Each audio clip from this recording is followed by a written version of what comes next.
Alors bonjour et bienvenue à notre culte du dimanche. À ceux qui sont ici présents à l'Assemblée de l'Alliance chrétienne et missionnaire de Lévis, ainsi qu'à tous ceux qui nous suivent via les réseaux sociaux et à ceux qui actuellement sont dans le sud, les chanceux. Alors nous sommes aujourd'hui le dimanche 3 décembre 2023 et le titre du message de cette semaine c'est « S'ils m'ont persécuté, ils vous persécuteront aussi. Le disciple n'est pas plus grand que son maître. » Ce message fait suite au message concernant l'Église persécutée à travers le monde d'il y a 3 semaines. Et nous avons alors vu qu'un chrétien sur 7 est violemment persécuté. Et ça veut dire qu'à l'échelle de notre assemblée, il y aurait 20 personnes dont la vie et celle de leur famille seraient en danger. Ils seraient privés de leurs droits légitimes comme citoyens, perdre leur emploi, être arrêtés sous de mauvais prétextes, emprisonnés, torturés et certains même pourraient mourir à cause de leur foi. En effet, de ces 20 personnes, une personne serait exécutée. Il y a 15 chrétiens qui sont tués par jour à cause de leur foi en Jésus et ce sont des chiffres qui sont bien en deçà de la réalité, selon plusieurs sources. Alors prions avant de commencer.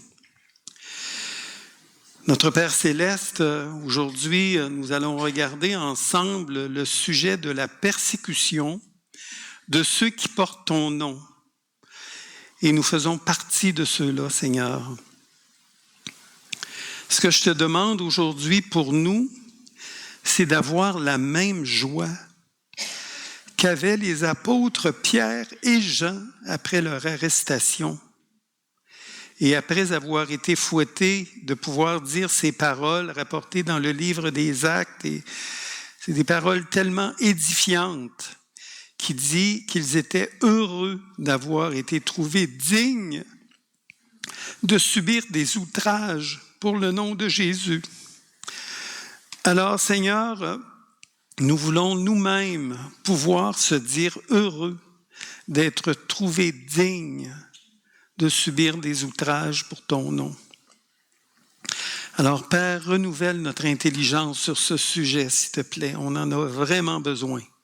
Amen. Alors, plusieurs de nos frères et sœurs sont violemment persécutés, mais sans être persécutés aussi violemment, d'autres chrétiens, c'est une bonne majorité, nous faisons partie de ceux-là, sont d'une manière plus sournoise persécutés. La pression qu'on exerce sur eux est davantage psychologique. Nous allons revenir sur ce sujet-là tout à l'heure. Mais la question importante à se poser, c'est est-ce qu'il y a quelque chose de si surprenant que nous soyons persécutés violemment ou sournoisement ou de manière insidieuse? Et dans Jean 15, 18, Jésus dit ceci. « Si le monde vous hait, sachez qu'il m'a haï avant vous. Si vous étiez du monde, le monde aimerait ce qui est à lui. Mais parce que vous n'êtes pas du monde et que je vous ai choisi du milieu du monde, à cause de cela, le monde vous hait. Souvenez-vous de la parole que je vous ai dite. Le serviteur n'est pas plus grand que son maître. S'ils m'ont persécuté, ils vous persécuteront aussi.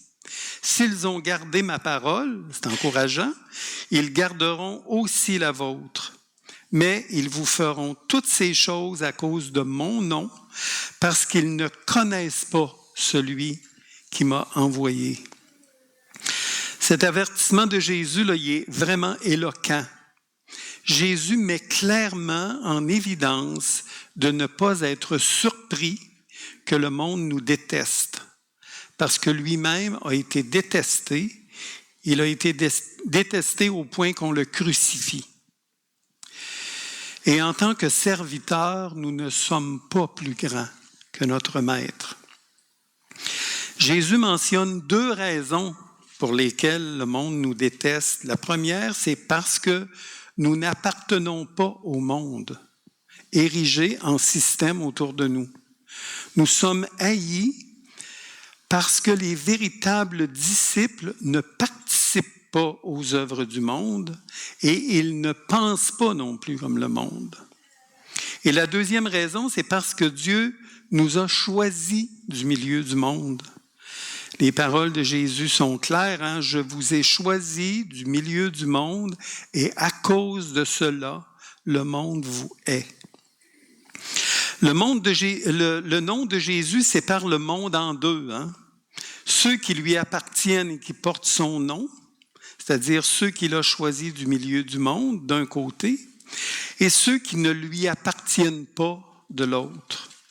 Et il dit, ils vous feront toutes ces choses à cause de mon nom, parce qu'ils ne connaissent pas celui qui m'a envoyé, et ils ne connaissent pas le Père, parce que le Père ne s'est pas révélé à eux.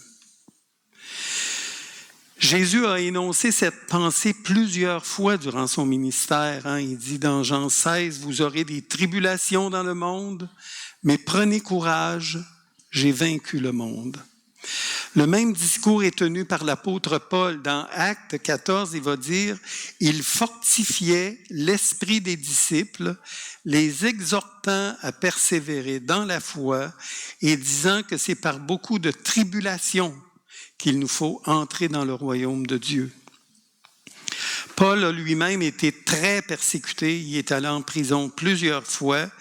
Et le Seigneur, lors de sa conversion, lui avait même annoncé « Je lui montrerai tout ce qu'il aura à souffrir à cause de mon nom. » L'apôtre Pierre tient exactement le même discours. Il dit « Réjouissez-vous au contraire de la part que vous avez aux souffrances de Christ, afin que vous soyez aussi dans la joie et dans l'allégresse lorsque sa gloire apparaîtra. » Et si nous lisons bien les Écritures, dans les évangiles et dans les épîtres, la persécution, c'est surprenant, est le sujet le plus mentionné.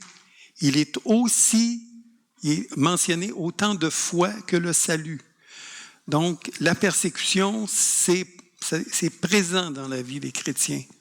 Et Paul aux Thessaloniciens, il va dire ceci, hein, « Aussi nous glorifions-nous dans les églises de Dieu à cause de votre persévérance et de votre foi au milieu de toutes vos persécutions et des tribulations que vous avez à supporter. » Donc, il y a une chose qui est claire dans la parole de Dieu, c'est que la souffrance, et en particulier la persécution, fait partie de la vie de celui qui a mis sa confiance en Jésus-Christ, et elle est utilisée par Dieu pour affermir notre foi, pour nous apprendre la persévérance et la confiance, afin que nous apprenions ce qu'est la véritable joie. La joie, c'est pas nécessairement avoir du fun, selon Dieu. La joie, elle se mesure quand on est capable de vivre la persécution. Et Jacques dira ceci, hein, « Mes frères, regardez comme un sujet de joie complète les diverses épreuves auxquelles vous pouvez être exposés. » Un sujet de joie complète les diverses épreuves auxquelles vous pouvez être exposés, sachant que l'épreuve de votre foi produit la patience, mais il faut que la patience accomplisse parfaitement son œuvre, afin que vous soyez parfaits et accomplis sans faillir en rien. Le Saint-Esprit, par sa parole, veut nous convaincre de cette réalité-là, hein? Mais dans notre homme naturel, nous luttons contre cette idée-là, qu'on le veuille ou non. Nous avons de la difficulté à mettre ensemble persécution et amour. On a vraiment beaucoup de difficultés à faire ça. Et s'il y a une chose pour laquelle Dieu veut renouveler notre intelligence, c'est bien celui de la souffrance et en particulier de la persécution. Dans 2 Corinthiens, écoutez bien ce que l'apôtre Paul dit. Il dit, c'est pourquoi je me plais dans les faiblesses, dans les outrages, dans les calamités, dans les persécutions, dans les détresses pour Christ, car quand je suis faible, c'est alors que je suis fort. Il faut vraiment avoir une intelligence renouvelée pour dire qu'on se plaît dans les faiblesses, dans les outrages. Et le verbe ici qui est utilisé pour « je me plais », c'est le même qui est utilisé dans l'évangile de Marc, où Dieu parle de son Fils et il dit « Tu es mon Fils bien-aimé, en toi j'ai mis toute mon affection ». Donc, toute mon affection et je me plais, c'est le même mot. Donc, l'apôtre Paul ne dit pas qu'il se complaisait dans la souffrance, dans les faiblesses, dans les outrages, dans les persécutions, dans les détresses pour Christ, mais qu'il considérait toutes ces choses comme des occasions douloureuses de démontrer son affection envers le Seigneur et de ressentir aussi l'affection du Seigneur envers lui. Et ainsi de compter sur la force du Seigneur, c'est quand je suis faible que je suis fort, et ainsi de compter sur la force du Seigneur qui devient sa force à lui. Les tribulations inévitables, c'est inévitable, permettent à Dieu d'éprouver notre confiance en lui. Et Dieu lui-même, dans la personne de son Fils, nous a donné un exemple d'humilité et de souffrance. Dieu se présente dans les Écritures comme un Dieu souffrant. Et lui-même, dans la personne de son Fils, a accepté la souffrance dès l'éternité passée. Dans l'éternité, la souffrance faisait déjà partie du plan de Dieu. Il a accepté la souffrance comme faisant partie de son plan puisque Jésus, comme agneau, avait déjà été immolé avant la fondation du monde. Et c'est l'apôtre Pierre qui dit que nous avons été rachetés par le sang précieux de Christ comme d'un agneau sans défaut et sans tache, prédestiné avant la fondation du monde et manifesté à la fin des temps à cause de vous. Donc, nous devons, en tant que croyants, avoir une juste théologie de la souffrance. Il y a une théologie du salut, mais il y a aussi dans la Bible une théologie de la souffrance. Notre Maître a souffert, il a été haï, détesté, et il dit qu'en tant que disciple, le monde nous détesterait. Si nous n'acceptons pas cela, qu'est-ce qu'on va faire? On va affaiblir notre témoignage et on va faire des compromis avec le monde et on va s'ajuster avec les idées du monde. Nous allons mettre un vocabulaire chrétien, dans le fond, sur des enseignements qui viennent du monde et ça, Dieu ne veut pas qu'on fasse ça. Donc, je vous disais au début de ce message que nous ne sommes pas persécutés violemment, comme nos frères et sœurs chrétiens en Afrique, en Asie, en Chine, juste pour la seule raison que nous sommes des chrétiens.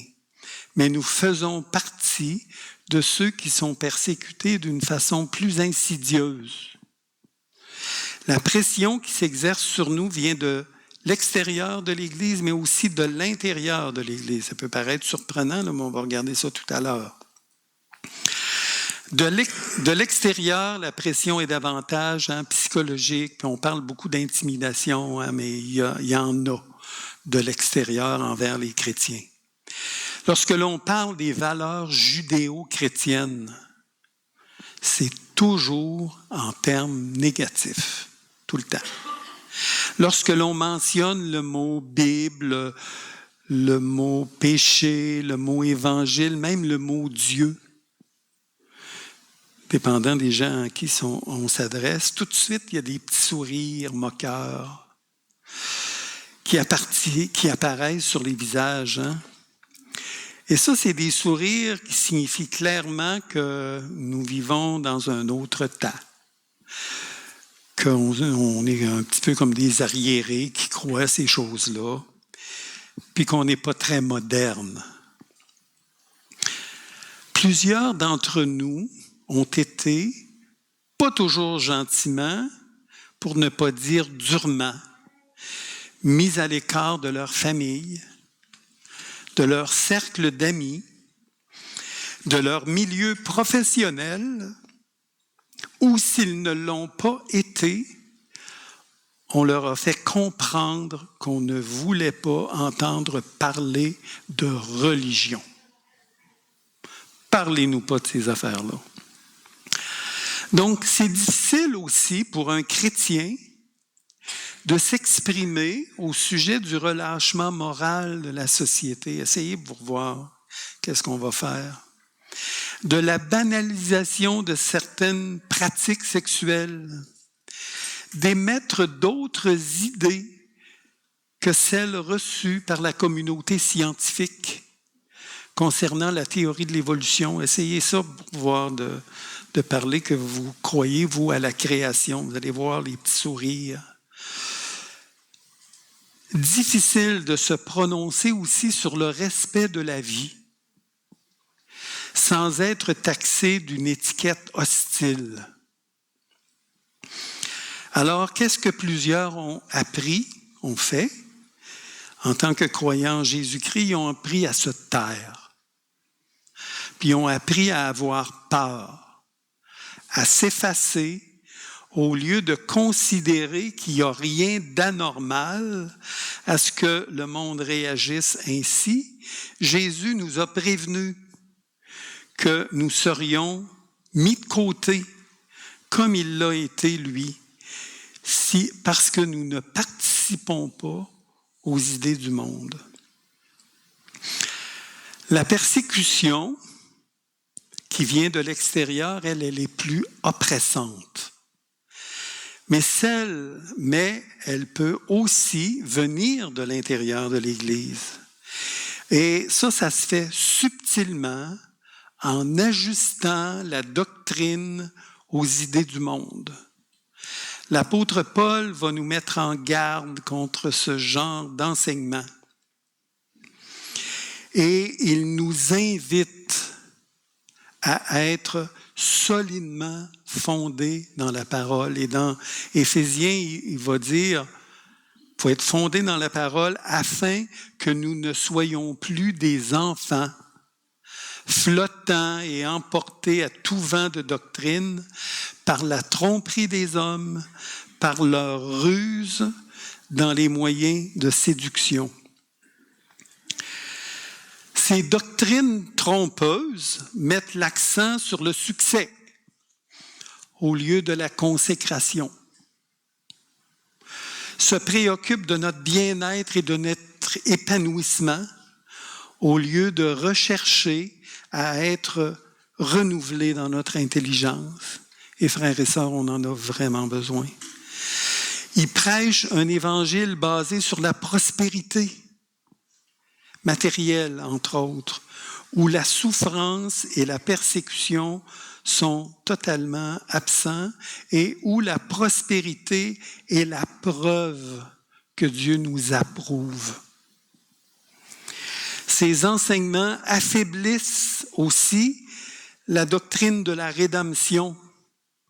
On ne peut pas parler de rédemption sans parler du péché. Impossible. Donc, ils affaiblissent la doctrine de la rédemption en évitant de prononcer certains mots, péché, Bible, enfer, salut, enrobant l'Évangile dans la douceur, puis j'ai l'habitude de dire dans le chocolat. On met du chocolat autour de la doctrine de la rédemption pour le rendre plus attrayant. Mais ce n'est pas une bonne idée.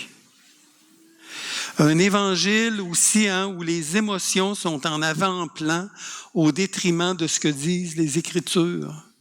Les Écritures ne nous disent pas d'évaluer la vérité des Écritures en fonction des émotions qu'on éprouve. C'est faux. de penser ça. Et pourtant, beaucoup d'enseignements dans l'Église parlent de cela.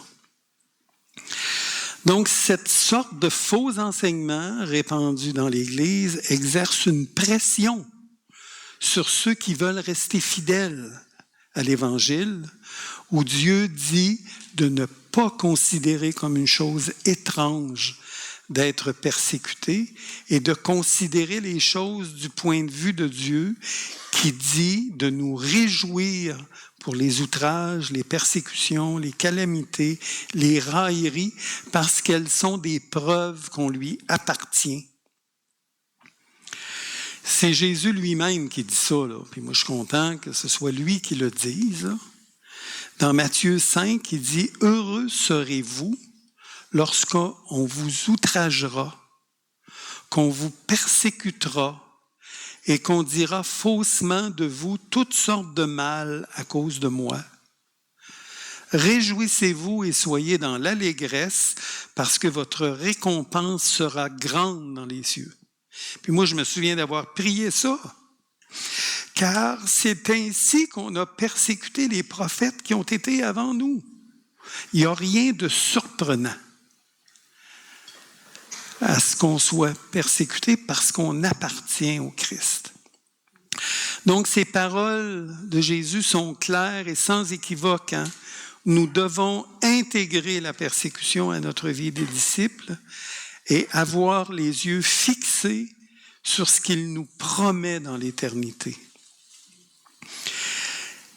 Et un des objectifs de partager, de parler de l'Église persécutée, c'est de nous mettre en garde contre la tendance que nous avons en Occident, et nous sommes tous affectés par cette pensée d'une Église affaiblie, qu'il nous faut éviter la souffrance à tout prix et que la bénédiction de Dieu est là uniquement quand tout va bien. C'est pas vrai. Si c'était vrai, l'apôtre Paul est un très mauvais exemple. D'autres avant nous ont été des exemples pour nous mettre en garde contre cette pensée. L'apôtre Pierre en dit que si un jour nous partagerons la gloire, et ça, on se réjouit tous de ça, ben, nous devons aussi considérer de partager ses souffrances. Nous devons absolument éviter de croire l'enseignement de ceux qui considèrent la souffrance comme quelque chose d'anormal pour un chrétien. Et écoutez bien ça, Paul aux Philippiens va renchérir cette idée-là que Jésus avait exprimée en disant de ne pas se laisser intimider par les adversaires, ce qui est pour eux une preuve de perdition et pour nous une preuve de salut. Et il continue en disant « Car il vous a été fait la grâce par rapport à Christ, non seulement de croire en lui. » Puis ça, on loue le Seigneur pour ça. Il vous a été fait la grâce par rapport à Christ, non seulement de croire en lui, mais encore de souffrir pour lui.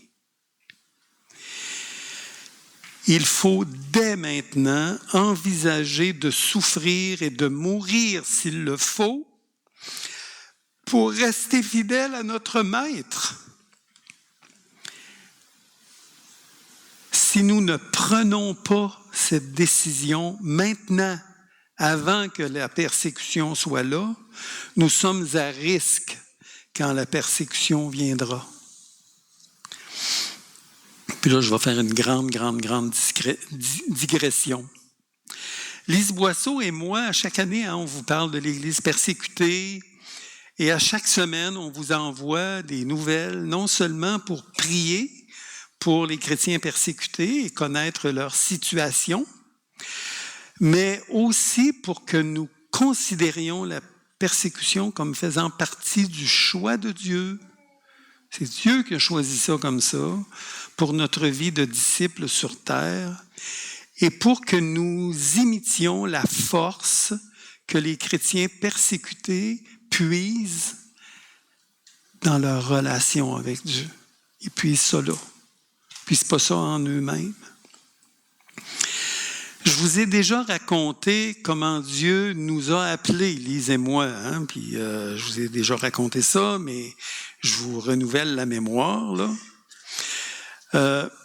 Avant sa conversion, Lise Boisseau, elle avait reçu d'une personne qu'elle ne connaissait pas du tout, une personne qu'elle avait rencontrée sur le bateau de la traverse de Lévis.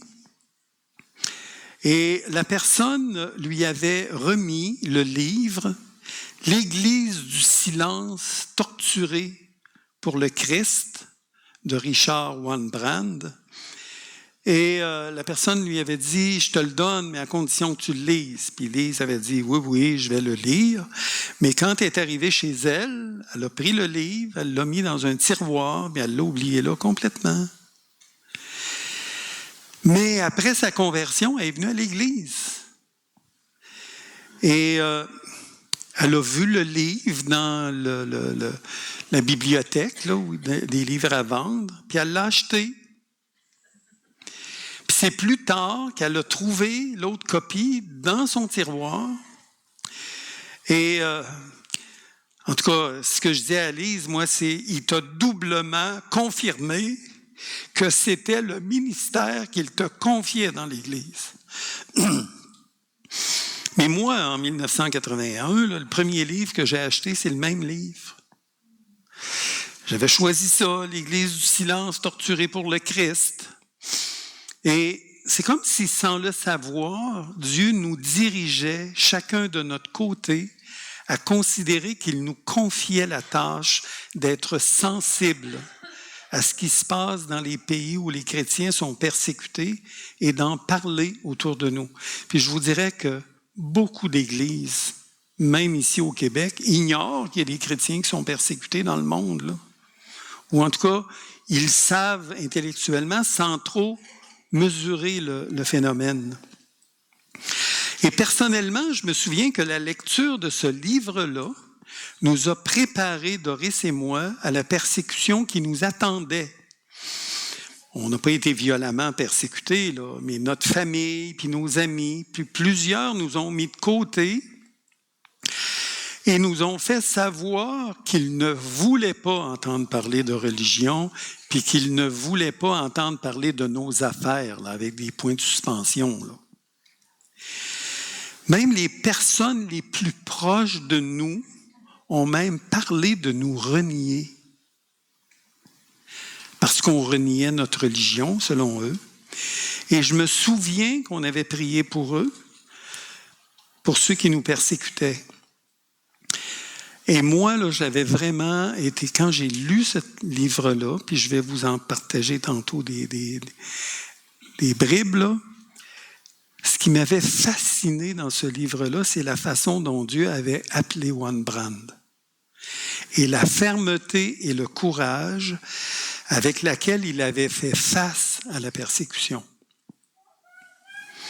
Donc, je me sers de cette histoire-là comme d'une illustration ce matin des propos de Jésus concernant les persécutions qui attendent ceux qui lui appartiennent. Lui a été vraiment violemment persécuté, là. Beaucoup, là. Nous, moins actuellement. Puis ça semble théorique que je vous parle de ça, mais ça pourrait venir. Donc, Richard Wurmbrand, c'est un Juif qui a vécu en Roumanie. Sa famille était athée, là, puis il n'y a rien qui le disposait à devenir prisonnier pour le Christ, là. Écoutez bien son histoire de conversion. Il dit « J'ai été élevé dans une famille sans religion, orphelin de très bonne heure, privé de toute éducation religieuse. J'ai grandi dans l'amertume et la pauvreté pendant les années difficiles de la Première Guerre mondiale. Bref, à 14 ans, j'étais un athée déjà endurci, un sans-Dieu aussi convaincu que le sont les communistes aujourd'hui. Mais sans que j'y fusse absolument pour rien,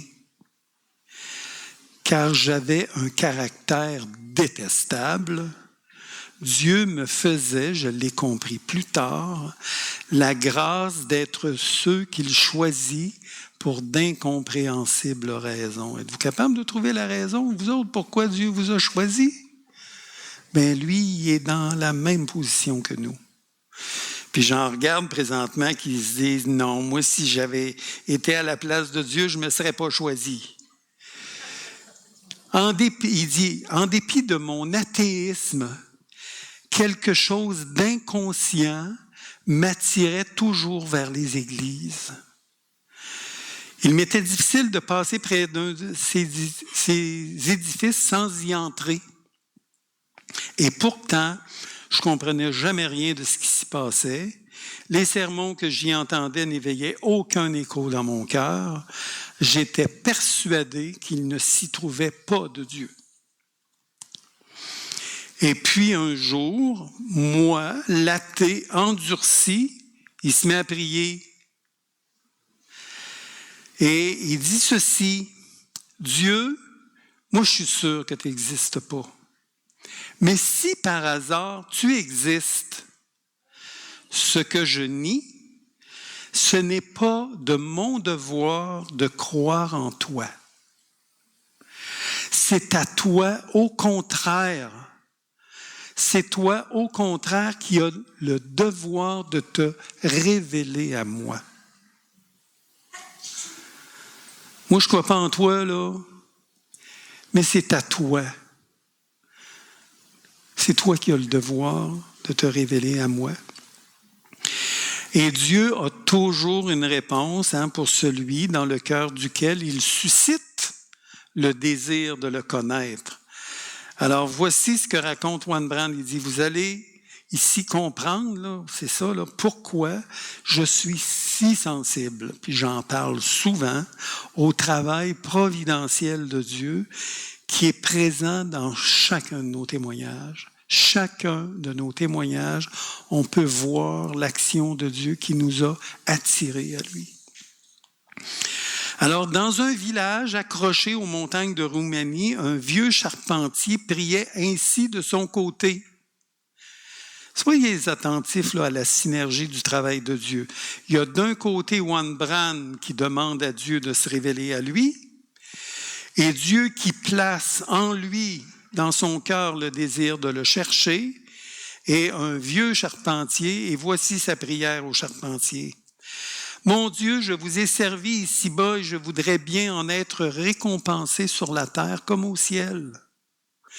J'aimerais que ma récompense fût de ne pas mourir avant d'avoir amené un Juif au Christ, puisque Jésus était Juif. Mais je suis pauvre, vieux et malade, puis il n'y a pas de Juifs dans mon village. Alors comment je vais faire pour en rencontrer un?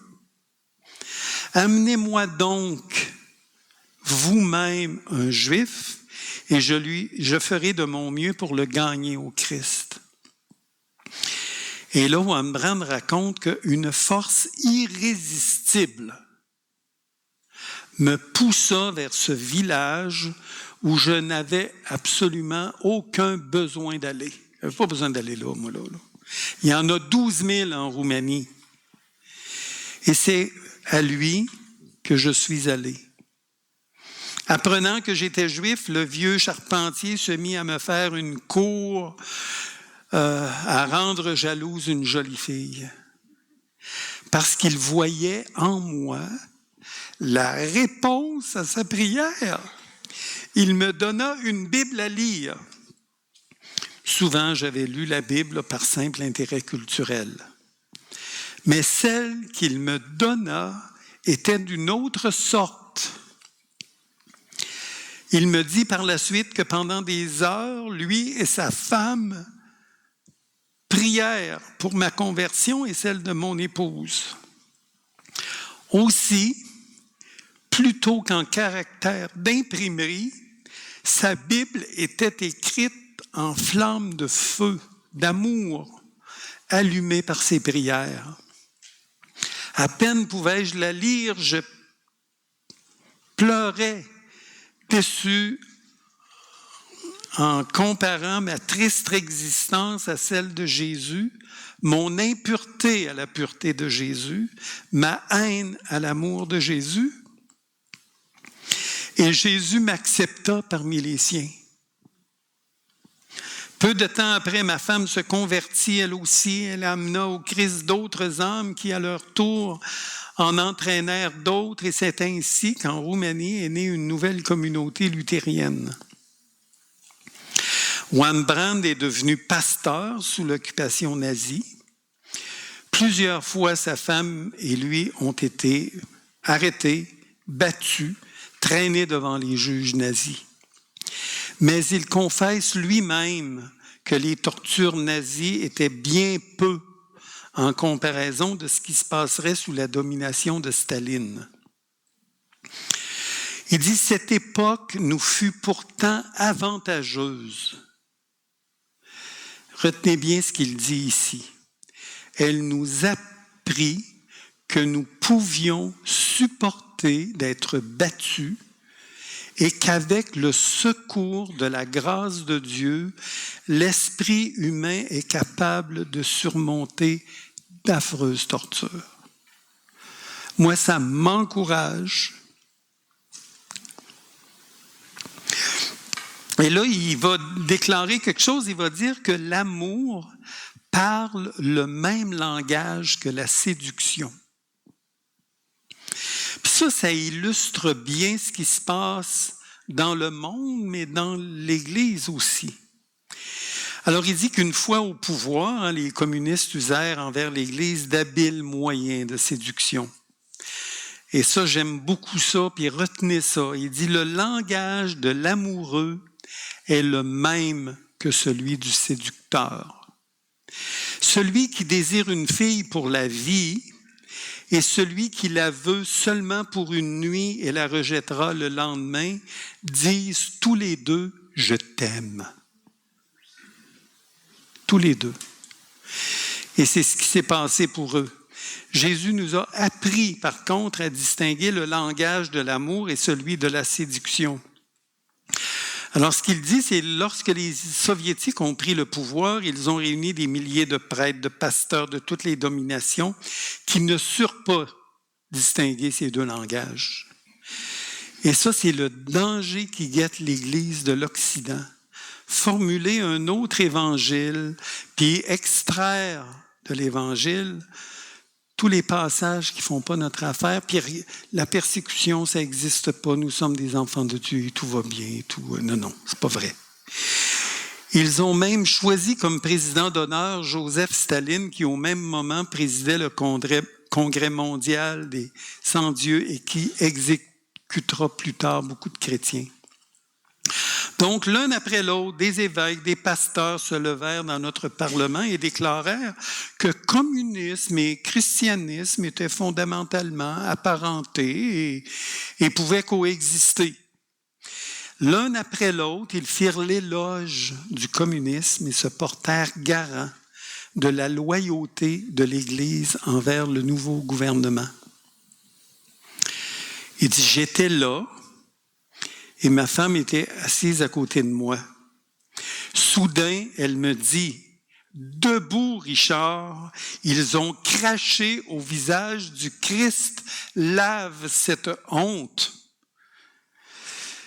« Si je le fais, tu perds ton mari, répondis-je. Et écoutez bien la réponse de la femme, « Je ne tiens pas à avoir un lâche pour époux. »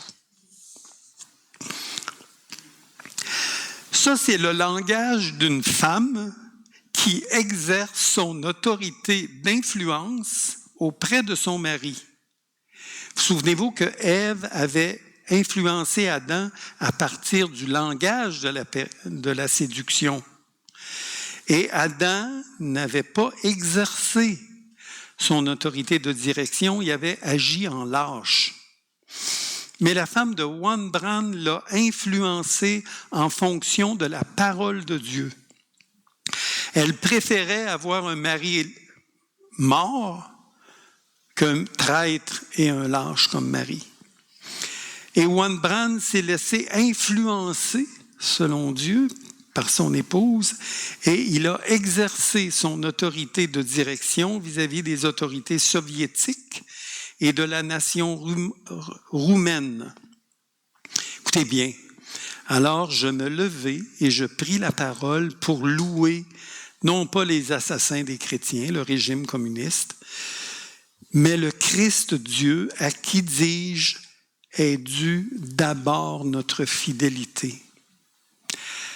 Ce discours-là était télévisé et tout le pays a entendu le message du Christ proclamé du haut de la tribune du Parlement communiste. Il me fallut plus tard payer cette audace, mais cela en valait la peine. Donc, un beau dimanche, en se rendant à l'église, il a été arrêté par la police secrète et pendant 8 ans, il n'y a personne qui savait est-ce qu'il est mort, est-ce qu'il est vivant, il ne savait pas. Et en tout, il a passé 14 ans en prison. Et ça, c'est la fidélité que le Seigneur s'attend de nous. Autant, moi, où j'ai lu ce livre-là, La pensée en vogue dans l'Église, et écoutez, là, ça ne date pas d'aujourd'hui, là, la prospérité de toutes sortes de façons, c'était « accepte le Seigneur et tu vas voir, tous tes problèmes vont être réglés. » Tout va bien aller. Ça va très bien pour notre salut, mais ça ne va pas nécessairement très bien pour le reste. Tu vas voir, Jésus, il va régler tous tes problèmes. Nous autres, on a cru ça, puis je l'ai même dit ça. On a cru ça un bout de temps, mais par notre expérience, Dieu s'est chargé bien vite de nous démontrer que c'était faux. Puis cette philosophie-là est encore dans l'Église aujourd'hui.